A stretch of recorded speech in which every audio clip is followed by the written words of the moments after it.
ನಿಮಗೆ ಕನ್ನಡ ಕಲಿಬೇಕಂತ ಆಸೆ ಇದೆಯಾ? ಆದರೆ ಕಲಿಸೋರು ಯಾರಿಲ್ವಾ? ಬನ್ನಿ ಈ ವಿಡಿಯೋದಲ್ಲಿ ನೀವು ಕನ್ನಡನ ಓದೋದು ಹೇಗೆ ಅಂತ ಈಸಿಯಾಗಿ ಕಲಿಯೋಣ. ನೀವು ಸರಿಯಾದ ಜಾಗಕ್ಕೆ ಬಂದಿದ್ದೀರಾ. ವಿಡಿಯೋನ ಸ್ಕಿಪ್ ಮಾಡದೆ ಕೊನೆವರೆಗೂ ನೋಡಿ. ನಮಸ್ಕಾರ ಎಲ್ರಿಗೂ. ನಮಸ್ಕಾರ ಸ್ಟೂಡೆಂಟ್ಸ್. 80% ಜನ ಕನ್ನಡ ತಪ್ಪು ಮಾಡ್ತಾರೆ. ಓದಕ್ಕೆ ಬರಲ್ಲ. ಆದರೆ ಏನು ಮಾತಾಡಕ್ಕೆ ಬರುತ್ತೆ, ಓದಕ್ಕೆ ಬರುತ್ತಾ ಇರಲ್ಲ. ನಿಮಗೂ ಕೂಡ ಕನ್ನಡ ಓದಲು ಕಷ್ಟ ಆಗ್ತಾ ಇದೆಯಾ? ಹಾಗಿದ್ರೆ ನಾವು ವಿಡಿಯೋದಲ್ಲಿ ಅಕ್ಷರದಿಂದ ಪದ, ಪದದಿಂದ ವಾಕ್ಯನ ಹೇಗೆ ಮಾಡೋದಂತ ಕಲಿಯೋಣ. ಅದನ್ನು ನಾವು ಈಸಿಯಾಗಿ ಅಂದರೆ ಸುಲಭವಾಗಿ ಕಲಿಯೋಣ. So let's begin without wasting any time. So ಶುರು ಮಾಡೋಣವಾ? ತುಂಬ ಜನಕ್ಕೆ ಅಕ್ಷರಗಳು ಗೊತ್ತು. ಅಕ್ಷರಗಳು ಯಾವುದು? ಅ ಆ ಇ ಈ ವರ್ಣಮಾಲ ಗೊತ್ತು. ಆದರೆ ಏನು ಅದನ್ನು ಕೂಡಿಸಿ ಓದುವಾಗ ಪದ ಓದಲು ಅವರಿಗೆ ಕಷ್ಟ ಆಗ್ತಾ ಇದೆ. ಅಂದರೆ difficult to read the words. ಆಯ್ತಾ? ಅದೇ ಥರ ಪದ ಗೊತ್ತಾದರೂ ಕೂಡ ವಾಕ್ಯದಲ್ಲಿ ಸೇರಿಸಿದಾಗ ಅದರ ಮೀನಿಂಗ್ ಹೇಗಾಗುತ್ತೆ, ಅದರ ಅರ್ಥ ಏನಾಗುತ್ತೆ ಅನ್ನೋವಾಗ ವಾಕ್ಯದಲ್ಲಿ ಮತ್ತೆ ಕನ್ಫ್ಯೂಷನ್ ಸ್ಟಾರ್ಟ್ ಆಗುತ್ತೆ. ಅಂದರೆ ಕನ್ಫ್ಯೂಷನ್ ಸೆಂಟೆನ್ಸಸ್. ಅದನ್ನೆಲ್ಲ ನಾವು ಈ ವಿಡಿಯೋದಲ್ಲಿ ಕ್ಲಿಯರ್ ಮಾಡೋಣ. ಅದು ಹೇಗೆ? ಸಿಂಪಲ್ ಮೆಥಡಲ್ಲಿ ನಾವು ಕಲಿಯೋಣ. ಅದರ ಜೊತೆಗೆ ಈಸಿ ಕನ್ನಡ ಲರ್ನಿಂಗ್ ಹೇಗೆ ಮಾಡೋದು ಅಂತ ನೋಡೋಣ. ಮೊದಲನೇ ಸ್ಟೆಪ್ ಅಥವಾ ಫಸ್ಟ್ ಸ್ಟೆಪ್ ಏನಪ್ಪ ಅಂದರೆ ಅಕ್ಷರಗಳ ಗುರುತು. ಅಂದರೆ ನಿಮಗೆ ವರ್ಣಮಾಲೆಗಳನ್ನು ಸರಿಯಾಗಿ ಕಲಿಬೇಕು. ಅದಿಂದ ಳವರೆಗೂ ಅಥವಾ ಕ್ಷಜ್ಞವರೆಗೂ ನೀವು ಸರಿಯಾಗಿ ಕಲಿಬೇಕು. ನಂದು ಮೊದಲನೇ ವಿಡಿಯೋದಲ್ಲಿ ನಾವು ವರ್ಣಮಾಲ ಬಗ್ಗೆ ಡೀಟೇಲಾಗಿ ಹೇಳ್ಕೊಟ್ಟಿದ್ದೀನಿ. ನೀವು ಅಲ್ಲಿ ಹೋಗಿ ಕೂಡ ಕಲಿಬೋದು. ಅದಲು ಅಕ್ಷರ ಗೊತ್ತಾದರೆ ಅಕ್ಷರ ಸೇರಿದರೆ ಪದ ಆಗುತ್ತೆ. ಪದ ಸೇರಿದರೆ ಸೆಂಟೆನ್ಸಸ್ ಅಂದರೆ ವಾಕ್ಯಗಳಾಗ್ತವೆ. ಫಸ್ಟು ನೀವು ಏನು ಮಾಡಬೇಕು? ಅಕ್ಷರಗಳ ಗುರುತನ್ನು ಮಾಡಬೇಕು. ಆಮೇಲೆ ಅದನ್ನು ಜೋಡಣೆ ಮಾಡಬೇಕು. ಜೋಡಣೆ ಮಾಡೋದು ಹೇಗೆ ಅಂದರೆ ಇಲ್ಲಿ ನೋಡಿ, ಕ ಅಕ್ಷರ ಮ ಜೊತೆ ಸೇರಿದಾಗ ಕಮ ಅಂತ ಆಗುತ್ತೆ. ಸೊ ನಿಮಗೆ ಇಂಡಿವಿಜುವಲ್ ಲೆಟರ್ಸ್ ರೀಡಿಂಗ್ ಮಾಡಕ್ಕೆ ಬಂದರೆ ಆ ಲೆಟರ್ಸ್ ಸೇರಿ ಆಗೋ ವರ್ಡನ್ನು ಓದೋಕ್ಕೆ ಈಸಿ ಆಗುತ್ತೆ. ಇವಾಗ ಎರಡನೇದು ನೋಡಿ, ರ ಪ್ಲಸ್ ಮ ಆದಾಗ ಏನಾಗುತ್ತೆ? ಒಟ್ಟಿಗೆ ಓದಿ ರ ಮ ಸೇರಿಸಿದಾಗ ರಮ ಅಲ್ವಾ?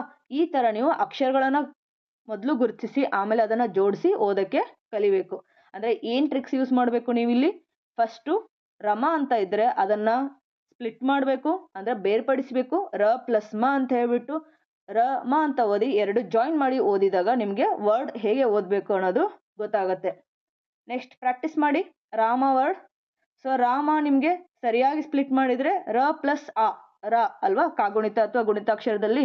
ನಿಮಗೆ ಗುಣಿತಾಕ್ಷರ ಬಗ್ಗೆ ಗೊತ್ತಿಲ್ಲ ಅಂದರೆ ನನ್ನ ಚಾನಲಲ್ಲಿ ಹೋಗಿ ನೀವು ನೋಡಬಹುದು. ಅದರ ಪ್ಲೇಲಿಸ್ಟ್ ಕ್ರಿಯೇಟ್ ಮಾಡಿದ್ದೀನಿ ಕನ್ನಡ ಅಂತ ಹೇಳಿ, ಅದರಲ್ಲಿ ನೋಡಬಹುದು ನೀವು. ಅದೇ ಥರ ಮ ಹೇಗಿದೆ? ಮ ಪ್ಲಸ್ ಅ ಅದು ವ್ಯಂಜನ ಮ ಆಗಿದೆ. ಸೊ ರಾಮನ ನೀವು ಸ್ಪ್ಲಿಟ್ ಮಾಡಿದಾಗ ರಾ ಪ್ಲಸ್ ಮ ಆಗುತ್ತೆ. ಅದನ್ನು ಕೂಡಿಸಿ ಓದಿದಾಗ ರಾಮ ಅಂತ ಆಗುತ್ತೆ ಅಲ್ವಾ? ಅದೇ ಥರ ಇಲ್ಲಿ ಪ್ರಾಕ್ಟೀಸ್ ಮಾಡಿ. ರಾಜ ರಾ ಪ್ಲಸ್ ಜ ರಾಜ. ನೆಕ್ಸ್ಟ್ ಲೆಟರ್ ಕಮಲ ಅಲ್ವಾ? ನಿಮಗೆ ಓದಕ್ಕೆ ಗೊತ್ತಿಲ್ಲ ಅಂದರೆ ಸ್ಪ್ಲಿಟ್ ಮಾಡಿ ಕ ಪ್ಲಸ್ ಮ ಪ್ಲಸ್ ಲ ಮೂರು ಸೇರಿದಾಗ ಕ ಮ ಲ ಕಮಲ. ಅದೇ ಥರ ನೆಕ್ಸ್ಟ್ ಕೊಟ್ಟಿರೋ ಎರಡು ಪದನು ಟ್ರೈ ಮಾಡಿ ನೋಡೋಣ. ಆಯ್ತಾ?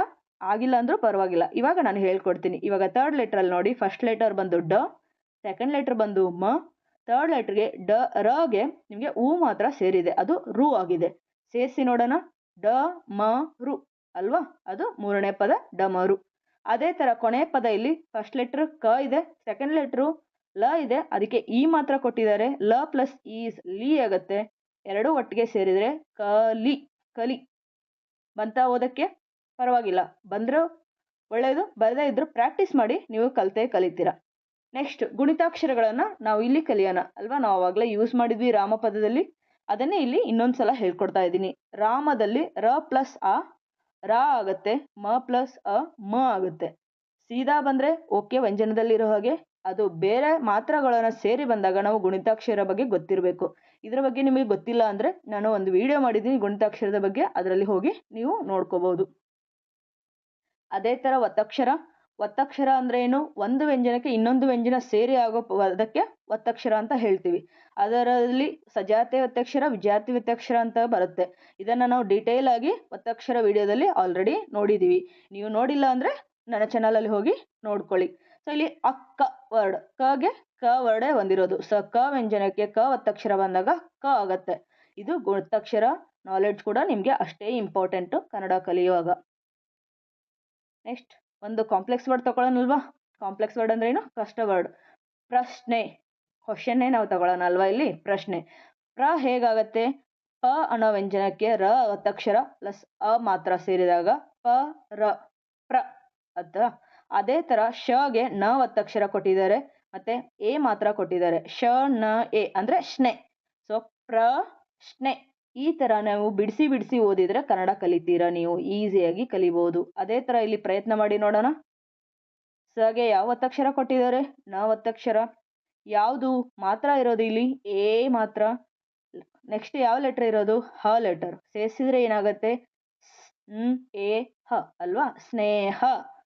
ಅದೇ ತರ ನೆಕ್ಸ್ಟ್ ವರ್ಡ್ ಗ ಲ ಒತ್ತಕ್ಷರ ಇದೆ, ಸ ವ್ಯಂಜನ ಇದೆ, ಗ್ಲಾಸ್ ಅಲ್ವಾ? ಕೊನೆಯದು ತಗೆ ಈ ಮಾತ್ರ ಕೊಟ್ಟಿದ್ದಾರೆ, ತಿ ಆಯ್ತು. ಅದಕ್ಕೆ ರ ಒತ್ತಕ್ಷರ ಕೊಟ್ಟಿದ್ದಾರೆ, ತ್ರೀ ಆಯ್ತು.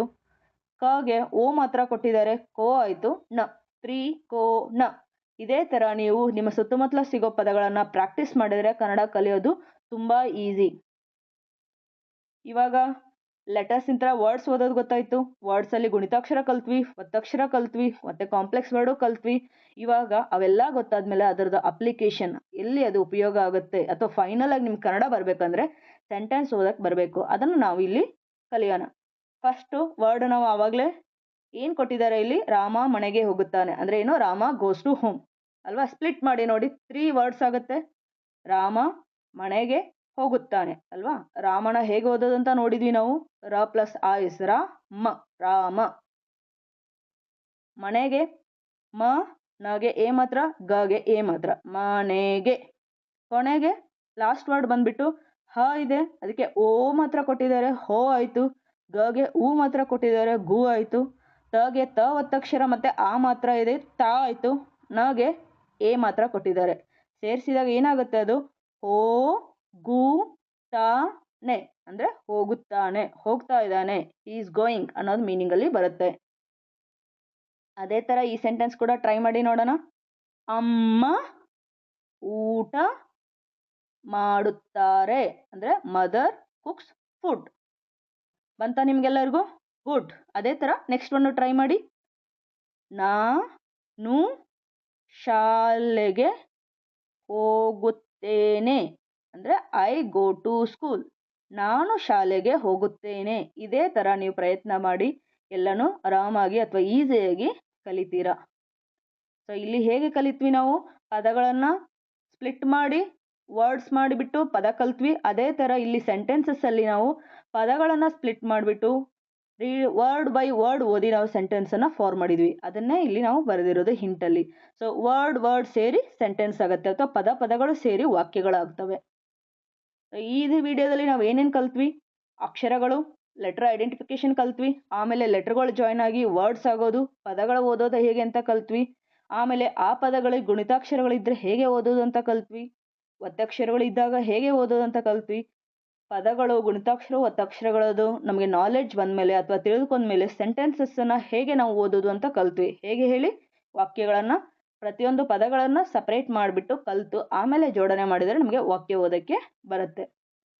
ಈ ವಿಡಿಯೋ ನಿಮಗೆ ಹೇಗೆ ಅನಿಸ್ತು? ಅಥವಾ ನಿಮಗೆ ಕನ್ನಡ ಓದಲು ಈಸಿ ಅನಿಸ್ತಾ ಇದೆಯಾ, ಡಿಫಿಕಲ್ಟ್ ಅನಿಸ್ತಾ ಇದೆಯಾ? ಕಮೆಂಟ್ ಮಾಡಿ.